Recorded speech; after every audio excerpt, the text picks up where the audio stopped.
Hello students, पिछले lecture में हमने पढ़ा था about discovery of this cell, about the discovery of the nucleus, about the cell theory. इस चैप्टर में हम about unicellular organisms, about multicellular organisms and about discuss about the prokaryotic cell and eukaryotic cell पढ़ेंगे। सो पहले हम कहते हैं कि unicellular organisms होते क्या हैं। यूनिसेलुलर ऑर्गेनिजम्स टू वर्ड से बना है। यूनि यानी कि सिंगल, ऑर्गेनिजम्स यानी कि वो ऑर्गेनिजम्स जिसमें सिर्फ एक ही सेल होता है।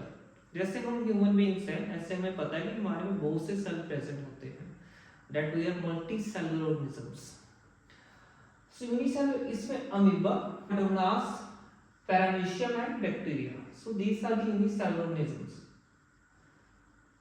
एंड मल्टीसेलुलर ऑर्गेनिजम्स कौन से होते हैं जिसमें बहुत सारे सेल प्रेजेंट होते हैं। मल्टी मतलब मैनी, सेलुलर मतलब सेल्स यानी कि वो ऑर्गेनिजम्स जिसमें बहुत सारे सेल्स प्रेजेंट होते हैं। इसमें जैसे कि एंजाइम हो गया, प्लांट एंड एनिमल। सो ये तो सिंपल बेसिक हमारा डिफरेंशिएशन है।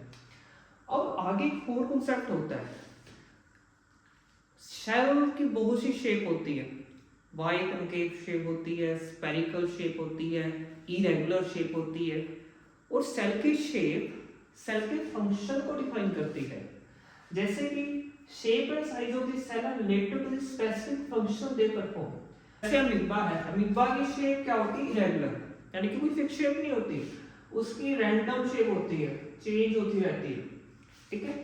और उसकी चेंजिंग शेप होती है। नर्व सेल की टिपिकल शेप होती है। न्यूरॉन का आपने कभी डायग्राम देखा होगा, सो न्यूरॉन्स ऐसे होता है। इसका मैं पर्टिकुलर बना देता हूं।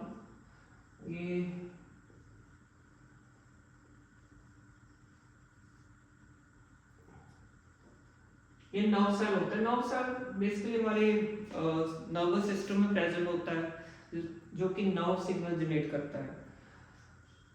उसके हम हाई क्लासेस में और इसको डिटेल में पढ़ेंगे। उसके बाद सेल में कुछ ऑर्गेनेल भी होती है। वैसे सेल में न्यूक्लियस होता है जो कि सेंटर प्रेजेंट होता है, जिसमें डीएनए प्रेजेंट होता है जो कि हमारा जेनेटिक मटेरियल है। उसके अलावा भी सेल में बहुत सारी ऑर्गेनेल होती है। सभी ऑर्गेनेल साथ में मिलकर ऑर्गेनाइज्ड वे में फंक्शंस परफॉर्म करती हैं। जैसे कि पर्टिकुलर फंक्शंस होते हैं, जैसे माइटोकॉन्ड्रिया जिसको power house of the cell कहते हैं, लाइसोसोम होता है, suicidal bag of the cell होता है, वैक्यूल्स होता है जिसमें फूड स्टोर होता है, फैट स्टोर होता है, और भी ऑर्गेनेल है। आगे हम एक एक ऑर्गेनेल को पूरी डिटेल में पढ़ेंगे।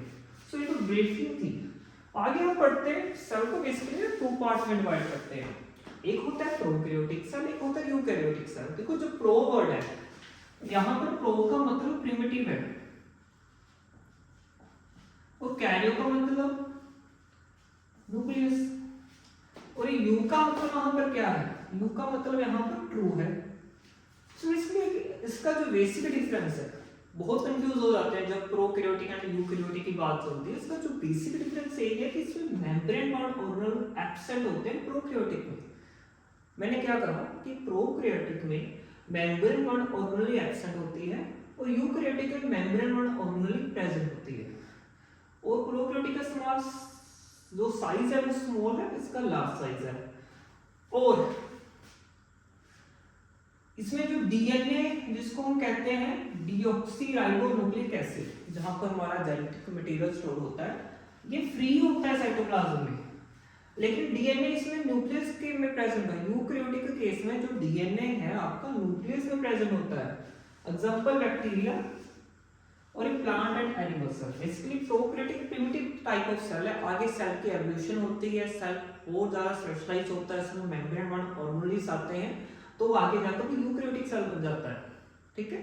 So this is basic difference. ये बहुत आता है एग्जाम में, प्रोकैरियोटिक और यूकैरियोटिक सेल क्या होता है।